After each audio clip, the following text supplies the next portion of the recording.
भाई लोगों को राम राम नमस्कार। अभी कल जीएसटी के ऊपर जो वीडियो बनाया गया उस पे आप लोगों की अच्छी प्रतिक्रियाएं आई। काफ़ी लोगों ने फ़ोन पर भी बधाइयाँ दी, कुछ अच्छी बातचीत भी हुई। और आज लोगों की टीवी और दूसरे लोगों की प्रतिक्रियाएं देख रहा था तो हंसी भी आ रही थी कि पता चला कि विपक्ष के जितने राजकुमार हैं उन्होंने बहुत पहले ही कह दिया था कि इस तरीके के सुधार हो जाने चाहिए। और विपक्ष के राजकुमारों को तो आपको पता ही है, आजकल बेरोज़गार हैं और सरकार चलाने का उन्हें इतना अनुभव है बेरोज़गारी में भी कि वो सब कुछ कह चुके हैं। अगर वो नहीं कह चुके हैं तो उनके बाप दादाओं ने कभी कुछ ना कुछ कह दिया था। सारे विकास के जितने कार्यक्रम हैं वो पहले ही बड़े अब्बा सोच गए थे, या उनकी नींव रख गए थे, या उनको चालू कर गए थे, या उनको सोच गए थे। और अब इन सरकारों के जितने रिफॉर्म्स हैं उनके बारे में इन राजकुमारों ने सब सोच रखा है।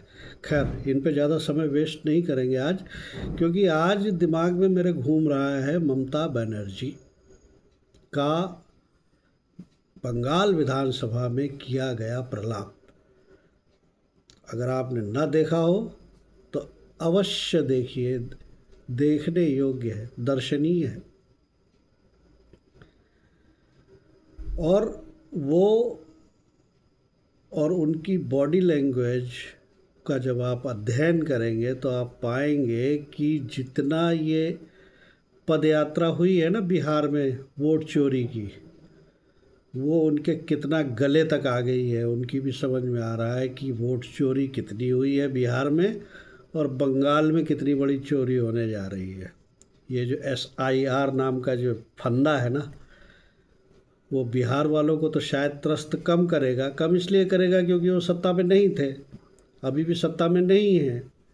तो भागते भूत की लंगोटी, अगर उन्हें कुछ उसका फ़ायदा हो या नुकसान हो तो बहुत ज़्यादा फ़र्क नहीं पड़ने वाला। लेकिन ममता बनर्जी जो इतने सालों से वहाँ टिकी हुई है, उनके साथ SIR क्या करने वाला है इसका भान आज उनके विधानसभा के प्रदर्शन को देखने के बाद समझ में आया।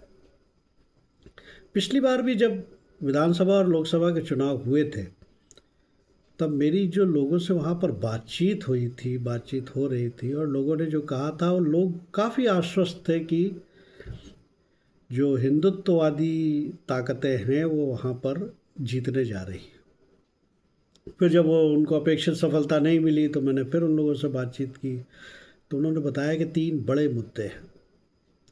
सबसे पहली चीज़, जो TMC का कार्यकर्ता कोर्ट्स में, यानी गुंडा, जो जितने बड़े पद पर आसीन है वो TMC का उतना ही बड़ा गुंडा है। और उनका सिस्टम कम्युनिस्टों के समय से चला आ रहा है, उन्होंने केवल पाला बदला है। वही लोग जो कम्युनिस्टों के लिए वोट चोरी नहीं करते थे, जो सीधे सीधे सीट चोरी करते थे, वो TMC के पेरोल पर हैं और वो वोट को पाने के लिए किसी भी हद तक जा सकते हैं।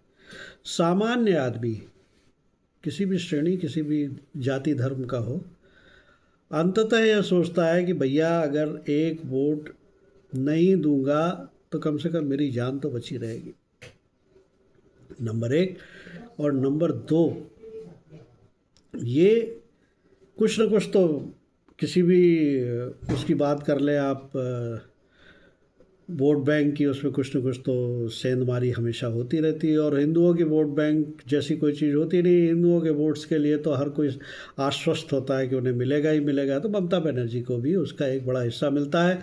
और सुना ये गया, देखा ये गया कि उनको औरतों को एक बड़े वोट का हिस्सा मिला। तीसरी चीज़ जो मुझे पूरी तरह से हजम नहीं हुई कि अगर किसी भी तरीके से कोई हिंदुत्ववादी सोच चल रही होती तो भी इतने मार्जिन से, इतने बड़े उससे कैसे कोई जीत सकता था।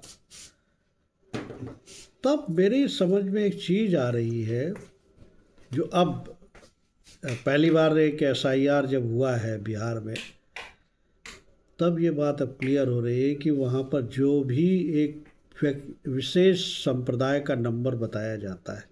तो एक विशेष संप्रदाय के वोटों की बात होती है और वो ममता बनर्जी को मिलता है, लेकिन उनका जो नंबर है, जो उनकी गणित है, वो अनुमान से बहुत अधिक है। और आप देखिएगा आज का ममता का रौद्र रूप। इस रौद्र रूप पे मुझे मोदी जी की संसद में कही गई टिप्पणी भी याद आ गई, जब उन्होंने एक सांसद महोदया के हंसने पर कहा था कि रामचरितमानस के एक विशिष्ट हंसी ताड़का की उनको याद आ गई। आज का प्रलाप जो ममता का था, उससे मुझे भी रामचरितमानस के ही एक विशेष महिला चरित्र का ध्यान हो आया कि नाक कान कटने के बाद वो भी शायद ऐसे ही रोई होगी। और दीदी को भान हो चुका है कि उनके भी प्रलाप का समय धीरे धीरे आ रहा है। शेष फिर कभी। कृपया वीडियो को लाइक और सब्सक्राइब ज़रूर करिए। पहले मैं नहीं कहता था, लेकिन अब बोलता हूँ क्योंकि मुझे लगता है कि इसकी आवश्यकता है। धन्यवाद, नमस्कार।